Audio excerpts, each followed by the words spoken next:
Auzubillahiminash-shaytanir-rajim. Bismillahir-rahmanir-rahim. Assalamu alaikum, my dear listener. This is Numan Malik with my YouTube channel Learn with Us. I hope you will be all fine and healthy. Now today is our 10th lecture in which we are going to study about second chapter class 9 biology.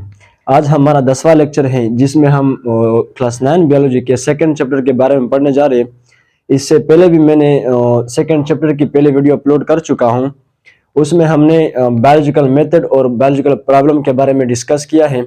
तो इस video को जानने से पहले या देखने से पहले आपने उस वीडियो को ज़रूर देखना है, क्योंकि जब तक आप वो वीडियो नहीं देखेंगे इस वीडियो की समझ नहीं आने वाली। तो मैं डिस्क्रिप्शन में लिंक दे दूंगा, आप उस वीडियो में जाए, उस वीडियो को ज़रूर देखें। तो आज है हमारे steps involve in biological method. तो आज हमारा टॉपिक किसके बारे में? बायोलॉजिकल मेथड के अंदर जो स्टेप्स आते हैं उसके बारे में। तो इनमें जो सबसे पहला स्टेप है वो है रिकॉग्निशन, यानी रिकॉग्नाइज करना, पहचानना। ठीक है। तो इसमें क्या होती है, स्टेप्स में हम क्या करते हैं? It deals with formulating of a question related to the problem. इसमें इस जो फर्स्ट स्टेप है हमारे पास, इसमें हम कोई क्वेश्चन अराइज करते हैं। ठीक है। किसी भी प्रॉब्लम के बारे में क्वेश्चन जब तक अराइज नहीं होगा कोई प्रॉब्लम होगा ही नहीं, समझ लो। तो जब तक क्वेश्चन अराइज नहीं है कोई प्रॉब्लम नहीं। जब क्वेश्चन अराइज हो जाए किसी प्रॉब्लम के बारे में, ठीक है, तो उसमें जो हमारा पहला स्टेप आता है वो क्या होता है? रिकॉग्निशन होता है। उस बीमारी को हमने, उस प्रॉब्लम को हमने जानना होता है। फॉर एग्जाम्पल, यहाँ पर मैंने 2 एग्जाम्पल दिए हैं। What are the risk factors of lung cancer, यानी समझ लो लंग कैंसर हमारे पास क्या है? एक बायोलॉजिकल प्रॉब्लम है। तो इसके बारे में मैंने क्वेश्चन राइज किया हुआ है कि इसके वजूहात क्या है, यानी किस वजूहात की बिना पर ये बीमारी आई, कौन सी ऐसी वजूहात हैं जिसकी वजह से ये बीमारी बनती है।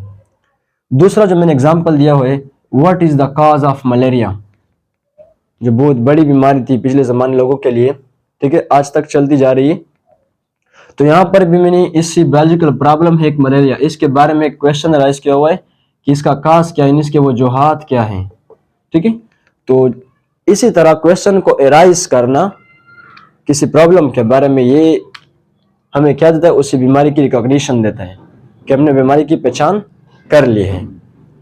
दूसरा जो हमारे पास स्टेप है वो है ऑब्जर्वेशन। रिकॉग्निशन के बाद हमने क्या करनी होती? उसी क्वेश्चन के मुताबिक चीजों को ऑब्जर्व करना होता है। जो क्वेश्चन हमने उठाया है किसी बीमारी के ऊपर, किसी प्रॉब्लम के ऊपर, उसको हमने क्या करना होता है? ऑब्जर्व करना होता है। तो ऑब्जर्वेशन क्या होती है? The process of gathering information through the use of senses और इंस्ट्रूमेंट। तो मतलब ऐसा प्रोसेस जिसमें मुख्तलिफ किस्म के इंफॉर्मेशन को कलेक्ट करते, गैदर करते। किसके बिना पर?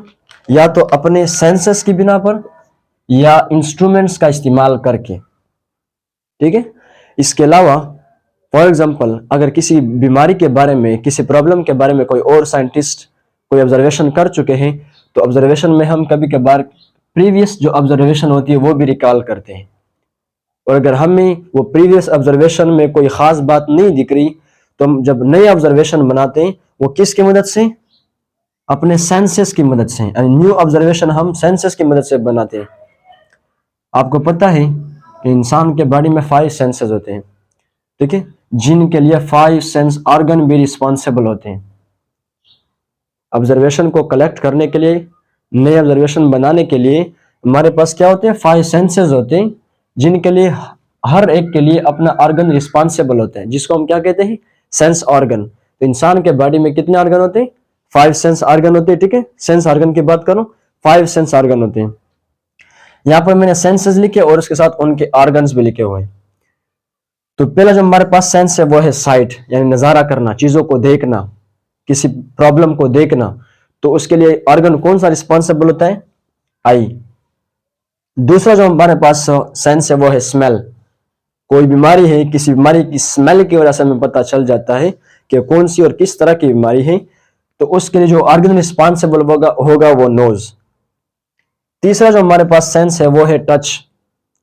किसी बीमारी को टच करने से भी ऑब्जर्व किया जा सकता है, और उसके लिए रिस्पॉन्सिबल ऑर्गन कौन सा होता है? स्किन। चारवा जो हमारे पास सेंस है वो है टेस्ट, और उसके लिए जो रिस्पॉन्सिबल ऑर्गन होता है वो क्या होता है? टंग, जुबान।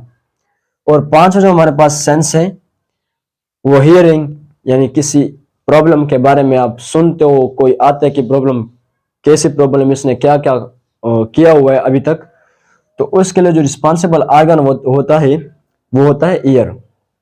ठीक है, इनमें से कोई एक भी, फॉर एग्जाम्पल आई खराब है, या नोज, या स्किन, या टोंग, या ईयर, किसी भी ऑर्गन में मसला हो, तो उस इसी मसले की वजह से हम अच्छी ऑब्जर्वेशन कलेक्ट नहीं कर सकते।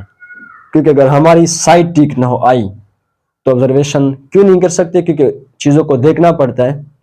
या अगर नोज, या स्किन, या टोंग, या ईयर, इनमें से अगर खराबी है तो आप ऑब्जर्वेशन अच्छी तरह कलेक्ट नहीं कर सकते, आप उस बीमारी के बारे में अच्छी तरह जान नहीं सकते। इसी तरह ऑब्जर्वेशन के हमारे पास टू टाइप्स होते हैं, यानी दो किस्म के ऑब्जर्वेशन होते हैं। एक को हम कहते हैं क्वालिटेटिव ऑब्जर्वेशन, क्वालिटेटिव ऑब्जर्वेशन। दूसरा हमारे पास होता है क्वांटिटेटिव ऑब्जर्वेशन। क्वालिटी का मतलब क्या होता है, मेयार, मेयारी ऑब्जर्वेशन जो होती है, और क्वांटिटी का मतलब क्या होता है, मिकदार, यानी मिकदारी ऑब्जर्वेशन जो होती है। सबसे पहली बात इसमें अगर हम करें, क्वालिटेटिव ऑब्जर्वेशन जो होते हैं वो वेरिएबल होते हैं, चेंजेबल होते हैं, मतलब इसमें चेंजेस आती रहती है। जिस तरह हम मैथ्स में एक्स वाई जेड वेरिएबल्स पढ़ते हैं ना, तो वो चेंज होते रहती है, उनकी वैल्यूज चेंज होती रहती है। तो इसी तरह क्वालिटेटिव ऑब्जर्वेशन भी क्या होते हैं, चेंजेबल होते हैं। लेकिन क्वांटिटेटिव ऑब्जर्वेशन कांस्टेंट होते हैं, यानी उनमें कोई चेंज नहीं आता। इसके अलावा अगर दूसरी हम बात करें, क्वालिटेटिव ऑब्जर्वेशन जो होते हैं वो इमेयरेबल होते हैं, उसको हम मेयर नहीं कर सकते। फॉर एग्जाम्पल, सिर्फ किसी चीज को अगर हम जानते हैं कि वो या हल्का है या वजनी है, किसी चीज के बारे में हम बात करें कि वो हल्का है या वजनी है, ठीक है, लेकिन उसे हम क्वालिटी की सिर्फ बात कर रहे हैं, मेयर नहीं कर सकते उसे। मेयर हम किस में करेंगे, क्वांटिटेटिव ऑब्जर्वेशन में, कि वो कितना हल्का और कितना वजनी है। यहां पर हम उसकी सिर्फ क्वालिटी बता रहे हैं। क्वालिटेटिव ऑब्जर्वेशन में हम उसको मेयर नहीं कर रहे, सिर्फ क्वालिटी बता रहे हैं। लेकिन यहां पर हम क्या कर सकते हैं, उसे मेयर कर सकते हैं। इसके अलावा अगर एक किसी चीज को हम मेयर नहीं कर सकते तो उसे हम नंबर्स में भी रिकॉर्ड नहीं कर सकते। तो क्वालिटेटिव ऑब्जर्वेशन जो होती है उनको नंबर में रिकॉर्ड नहीं किया जा सकता, और क्वांटिटेटिव ऑब्जर्वेशन को तो हम मेयर कर सकते हैं, और जो चीज मेयर होती है उसको तो नंबर में भी रिकॉर्ड किया जा सकता है। इसके अलावा क्वालिटेटिव ऑब्जर्वेशन लेस एक्यूरेट होते हैं, ठीक है। एग्जाम्पल मैंने दी है, the room is very hot, और क्वांटिटेटिव ऑब्जर्वेशन क्वालिटेटिव के मुकाबले में मोर एक्यूरेट होते हैं। इस एग्जाम्पल को समझे, फिर आपको लेस एक्यूरेट और मोर एक्यूरेट की अच्छी पहचान हो जाएगी। तो फॉर एग्जाम्पल, मैं इस रूम में खड़ा हूं, मैं कहता हूं कि कमरा बहुत गर्म है, तो मुझे इसके बारे में कोई खास मालूमात नहीं कि कितना गर्म है। तो ये जो ऑब्जर्वेशन जो आपको मैं बात बता रहा हूं, जो मेरी ऑब्जर्वेशन है वो लेस एक्यूरेट है, ज्यादा सही बुनियाद पर नहीं। अगर मैं कहूं कि the temperature of room is 40 degree C, कि जिस रूम में मैं खड़ा हूं उस रूम की टेम्परेचर कितना है, 40 डिग्री सेंटीग्रेड है, तब इसके मुकाबले में मेरी ऑब्जर्वेशन क्या हो गई, मोर एक्यूरेट हो गई। किसके मुकाबले में, क्वालिटेटिव ऑब्जर्वेशन के मुकाबले में, ठीक है। फॉर एग्जाम्पल, अगर मैं दूसरा एग्जाम्पल देना चाहूं, यहां पर फॉर एग्जाम्पल अगर हम बात करें कि 1 लीटर ऑफ मिल्क जो होता है, या वाटर, 1 लीटर ऑफ वाटर जो होता है वो हेवियर होता है किससे, 1 लीटर ऑफ अल्कोहल से। ये सिर्फ मैं उसकी क्वालिटी बता रहा हूं बस, इसके बारे में मुझे कोई खास मालूमात नहीं है, कोई सही बुनियाद पर मालूमात नहीं है। लेकिन हम जब क्वांटिटी के लिहाज से चेक करें तो 1 लीटर ऑफ वाटर कितना होता है, 1000 ग्राम होता है, लेकिन 1 लीटर ऑफ अल्कोहल जो होता है वो 789 ग्राम होता है, यानी 789 ग्राम होता है, ठीक है। तो वहां पर मुझे बिल्कुल करेक्ट और मोर एक्यूरेट इंफॉर्मेशन मिल रही है। हमारा जो नेक्स्ट स्टेप है बायोलॉजिकल मेथड में, वो है हाइपोथेसिस। तो हाइपोथेसिस क्या होती है, हाइपोथेसिस एक ख्याली स्टेटमेंट को कहते हैं, यानी अगर इसकी मीनिंग देखी जाए तो वो क्या होता है, एक ख्याली स्टेटमेंट होता है, एक ख्याली जुमला होता है, जिसमें अपनी ज़हन के अंदर, अपने दिमाग के अंदर सोचना होता है किसी प्रॉब्लम के बारे में। तो ये क्या होती है, a tentative explanation of observation is called hypothesis. Tentative का मतलब क्या होता है, ख्याली, यानी किसी प्रॉब्लम के बारे में आपने जो ऑब्जर्वेशन कलेक्ट की होती है उनके बारे में आप तरह तरह किस्म के सोचते हो, ख्याल करते हो, ख्याली जुमले बनाते हो अपने जहन के अंदर, अपने दिमाग के अंदर। फॉर एग्जाम्पल अगर मैं आपको एक एग्जाम्पल दूं, आपके घर में कोई चोर घुस आया है, चोरी करके चला भी गया, आपको पता ही नहीं चला। अ, आपके घर वाले में कल बहस शुरू हो गई, कोई कह रहा है कि नहीं चोर खिड़की से आया होगा, कोई कह रहा है कि नहीं चोर दरवाजे से आया है, कोई कह रहा है कि नहीं चोर दीवार के ऊपर से छलांग लगा कर आया है। तो मुख्तलिफ ऑब्जर्वेशन की बिना पर आप कह रहे हो ना कि कभी शायद हो सकता है दरवाज़ा खुला है, या शायद हो सकता है खिड़की खुली है, या दीवार के ऊपर में से कोई ऐसी निशान या कोई ऐसी ऑब्जर्वेशन बनी है जिसको आप देख कर ये जुमले बना रहे हो। कि आप कह रहे हो कि वो दीवार से छलांग लगा कर आया होगा, या दरवाजे से आया होगा, या खिड़की से आया होगा, या पीछे से आया होगा, या आगे से आया होगा। तो ये जो आप ख्याली जुमले बना रहे हैं ना, अपने ऑब्जर्वेशन के बेस पर बना रहे हैं। आप जो देख रहे हो उसी देखी हुई चीज़ों को देख कर आप क्या कर रहे हो, अपने ख्याली जुमले बना रहे हो। तो ये जो ख्याली एक्सप्लेनेशन होती है, जो आप एक्सप्लेनेशन कर रहे हो उसी ऑब्जर्वेशन की, उसी एक्सप्लेनेशन को हम क्या कहते हैं, हाइपोथेसिस कहते हैं। फॉर एग्जाम्पल जिस तरह हमारे पास साइंटिस्ट था लेवरान नामी, जिसका नाम क्या था, लेवरान, जिसने 1880 में प्लाज्मोडियम को पहली बार देखा था। तो उसी बिना पर हम कहते हैं, अगर हाइपोथेसिस की बात की जाए कि Plasmodium is the cause of malaria, तो एक किस्म का ख्याली जुमला है। उसने ऑब्जर्व किया था, उसी ऑब्जर्वेशन की बुना पर लेवरान ने फिर क्या दे दिया, एक जुमला भी दे दिया ख्याली के प्लाज्मोडियम क्या है, मलेरिया का काज है। ठीक है। अच्छा, अच्छे हाइपोथेसिस की कैरेक्टरिस्टिक्स क्या होती है? आइए आपसे शॉर्ट क्वेश्चन भी पूछा जा सकता है कि फॉर गुड हाइपोथेसिस के लिए क्या लिखो, करेक्टर लिखो। तो अच्छे हाइपोथेसिस के लिए करेक्टर क्या होनी चाहिए? सबसे पहले ये टेंटेटिव आइडिया होना चाहिए, मतलब हाइपोथेसिस क्या होनी चाहिए, वो एक ख्याली आइडिया होना चाहिए। ठीक है। दूसरा, वो सिंपल होना चाहिए। फॉर एग्जाम्पल कुछ लोग ऐसे होते हैं जिनको घुमा कर नहीं समझा जा सकता, जो एक ही पॉइंट से डायरेक्ट समझ जाते हैं, एंड जिनको एक ही पॉइंट से डायरेक्ट समझाना पड़ता है, सिंपल समझाना पड़ता है। घुमा फिरा कर वो, जब आप बात घुमा फिरा कर करोगे तो वो नहीं समझ पाएगा। आपने डायरेक्ट सीधे साधे अल्फाज में उसे बताना होगा, तब वो समझेगा। ठीक है। तो वो हाइपोथेसिस जो एक्सप्लेनेशन है, टेंटेटिव एक्सप्लेनेशन, वो आपने सिंपल देनी होगी। इसके अलावा आपकी जो हाइपोथेसिस होगी वो टेस्टेबल होगी, यानी मस्ट बी टेस्टेबल। ठीक है। यानी उसको आपने बार बार टेस्ट करना होगा। ठीक है। आपकी हाइपोथेसिस जो होगी वो ट्रू भी हो सकती है और फॉल्स भी हो सकती है। उसको आपने बार बार टेस्ट करना होगा, यानी वो टेस्टेबल होनी चाहिए। और इसके अलावा फाल्सिफिएबल होनी चाहिए, यानी इस तरह कि फॉर एग्जांपल अगर आपके हाइपोथेसिस में कोई और साइंटिस्ट आकर कोई खामी पैदा करे, कोई खामी निकाले, तो वो फिर आपकी जो हाइपोथेसिस है वो जुटलाने के काबिल हो, फाल्सिफिएबल हो।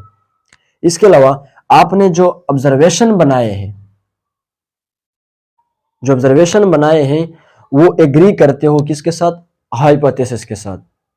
यानी फॉर एग्जांपल जिस तरह मैंने चोर की जो मिसाल दी घर में घुसने की, घर में दरवाजे से आने की, या दीवार से छलांग लगाने की, या इसके अलावा खिड़की से आने की। फॉर एग्जांपल आपके घर का दीवार काफी ऊंचा है, वहां से कोई भी चीज नहीं आ सकती, तो आपने वो भी ऑब्जर्वेशन दे दी, तो समझ लो कि वो ऑब्जर्वेशन एग्री नहीं कर रही है आपके हाइपोथेसिस के साथ। कि आप सोचते हो कि दीवार तो काफी इतना ऊंचा है, यहाँ से किस तरह आ सकते हैं, तो वो क्या हो गई, एग्री नहीं कर रही है। तो ऐसे ऑब्जर्वेशन जो होंगे, जो एग्री नहीं करेंगे हाइपोथेसिस के साथ, वो हमारे पास गुड हाइपोथेसिस नहीं होंगे। आपने वही ऑब्जर्वेशन उठाने होंगे, वही स्टेटमेंट बनाने होंगे जिसका ताल्लुक आपके अवेलेबल ऑब्जर्वेशन के साथ हो, जो आपने जो कुछ देखा है। ठीक है। अच्छा, हाइपोथेसिस के अलावा हमारे पास जो नेक्स्ट स्टेप होता है वो होता है डिडक्शन। डिडक्शन का लफ्ज किससे निकला है, रिडक्शन से निकला है। रिडक्शन से, किससे निकला है, रिडक्शन, यानी कमी करना। इस डिडक्शन स्टेप्स में हम क्या करते हैं, हमने हाइपोथेसिस तो काफी सारे बनाए होते हैं, यानी एक चोर के बारे में हमने कितने सारी बातें की, दीवार से आया होगा, दरवाजे से आया होगा, खिड़की से आया होगा, काफी सारी किस्म की इंफॉर्मेशन हमने बता दी, काफी सारे स्टेटमेंट बता दिए। तो इसी स्टेटमेंट को हमने कम करना है, ताकि हमें एक या दो अच्छी स्टेटमेंट मिल जाए। बाद में उसी स्टेटमेंट के ऊपर हम क्या करें, एक्सपेरिमेंट्स करें। सब स्टेटमेंट को तो हम नहीं उठा सकते क्योंकि इतना टाइम, इसके ऊपर टाइम बहुत ज़्यादा लगता है, काफ़ी टाइम वेस्ट होता है, काफ़ी एनर्जी वेस्ट होती है इसके ऊपर। तो हमने ऐसे हाइपोथेसिस को उठाना होगा जो रिवेलेंट हो, यानी इररिवेलेंट जो अच्छे हाइपोथेसिस नहीं होंगे उसको हम क्या कर लेंगे, रिजेक्ट कर लेंगे, निकाल देंगे। ठीक है, अपने जो प्रोसेस हमने जारी रखा है, जो स्टेप्स हैं, जो रिवेलेंट होंगे, अच्छे होंगे, उसको हम क्या कर लेंगे, एक्सेप्ट कर लेंगे। तो डिडक्शन में हमने यही करना होता है, स्टेटमेंट को जो हमने हाइपोथेसिस बनाए हैं उनको कम करना होता है, एक खास किस्म का स्टेटमेंट उठाना होता है। रिडक्शन होती क्या है, तो थोड़ा आपको तो मैंने बता दिया कि इसी हाइपोथेसिस को क्या करना, कम करना, इसी स्टेटमेंट को। लेकिन असल में हम क्या कहते हैं कि लॉजिकल कंक्लूजन होता है हाइपोथेसिस का। ये भी एक हाइपोथेसिस है, डिडक्शन भी कोई खास बात नहीं, ये भी एक्सप्लेनेशन है उसी ऑब्जर्वेशन की। ठीक है, लेकिन हम यहाँ क्या करते हैं, उन हाइपोथेसिस में ऐसे ऐसे हाइपोथेसिस को उठाते हैं जो आपके दिमाग के काबिल हो, कबूल करने के काबिल हो, मतलब आपका दिमाग उसे कबूल करता हो कि ये स्टेटमेंट हो सकता है और इसमें कोई लॉजिक छुपा हो। तो उस लॉजिक कंक्लूजन को हम क्या कहेंगे, डिडक्शन कहेंगे। इसमें दो लॉजिक होते हैं, इफ एंड देन लॉजिक, यानी डिडक्शन के ऊपर दो लॉजिक इसमें होते हैं, इफ एंड देन लॉजिक, यानी अगर और फिर वाली बात। फॉर एग्जांपल, उसी चोर की मिसाल, जिस तरह हमने चोर की मिसाल दी कि वो दरवाजे से आया, या वो दीवार से छलांग कर लगा कर आया, या वो खिड़की से आया। फॉर एग्जांपल, अगर हम दरवाजे के बारे में कहें कि अगर चोर दरवाजे से आया है, मेरे स्टेटमेंट पर गौर करें कि अगर चोर दरवाजे से आया है तो दरवाजा खुला हुआ होना चाहिए। या अगर हम इस तरह करें कि अगर चोर खिड़की से आए तो खिड़की का शीशा टूटा हुआ होना चाहिए, या हम इस तरह कह सकते हैं, या फिर खिड़की को खुला हुआ होना चाहिए। तो इसी तरह इसके अंदर ये दो लॉजिक छुपे होते हैं, इफ एंड देन वाले।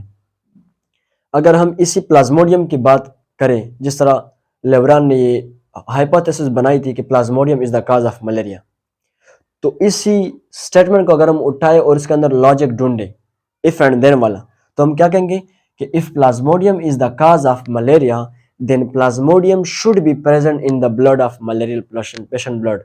ठीक है, तो अगर हम कहें कि प्लाज्मोडियम, हम कह रहे हैं ना, यहाँ पर लेब्रान ने क्या दिया कि प्लाज्मोडियम ही मलेरिया का काज है, तो डिडक्शन में हम क्या कहेंगे, अगर प्लाज्मोडियम मलेरिया का काज है, अगर प्लाज्मोडियम मलेरिया का काज है तो फिर इसी प्लाज्मोडियम को उसी मलेरियल पेशेंट के ब्लड में होना चाहिए।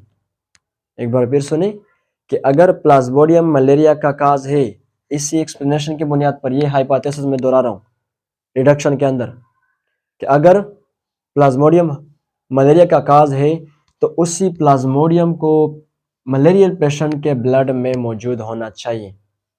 ठीक है, आई होप कि इस छोटी सी वीडियो से आपने काफ़ी सारे इन्फॉर्मेशन कलेक्ट किए होंगे। इसके अलावा भी तकरीबन 2-3 स्टेप्स रहते हैं, वो मैं नेक्स्ट वीडियो में इंशाल्लाह अपलोड करूँगा। अगर आपको वीडियो अच्छी लगी हो तो इस वीडियो को लाइक और शेयर और सब्सक्राइब करना ना भूलिएगा। Thank you so much.